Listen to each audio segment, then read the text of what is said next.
जमाना ससुर के पुतहु मारे छै भैया आइब गेले कैसन जमाना ससुर के पुतहु मारे छै भैया आइब गेले कैसन जमाना ससुर के पुतहु मारे छै मर्द सब के इज्जत गेले लूट हो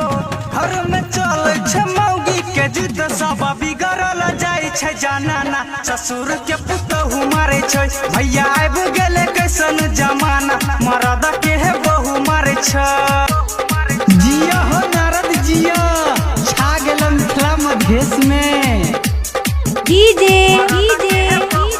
नारद मधेसी मौगी के जब जब उठै छै दर्द गोर दबाई दै छियै हो मरद गोर दबाई दै छियै हो हाँ हाँ मौगी के जब जब उठै छै दर्द गोर दबाई दै छियै हो मरद मौगी पलंग पर करै छै आराम मरद भैर दिन करै छै काम कहियो नीक सा बनाबै ने खाना ससुर के पुतहु मारे छै भैया आइब गेले कैसन जमाना ससुर के पुतहु मारे छै। जिया हो नारद जिया छा गेल मिथिला मधेश में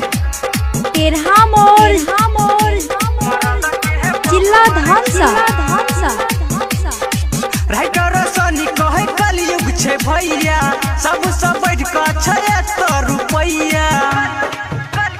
कलयुग छै भैया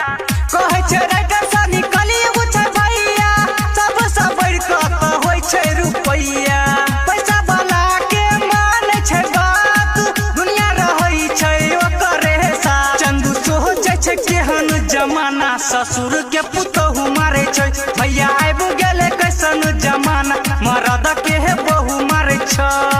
मर्द सब के इज्जत गेले लूट हो घर में चले छै मौगी के जुद सब बिगड़ल जाय छै जनाना ससुर के पुतहु मारे छै भैया आइब गेले कैसन जमाना मर्द के है बहू मारे छै। जिला धनसा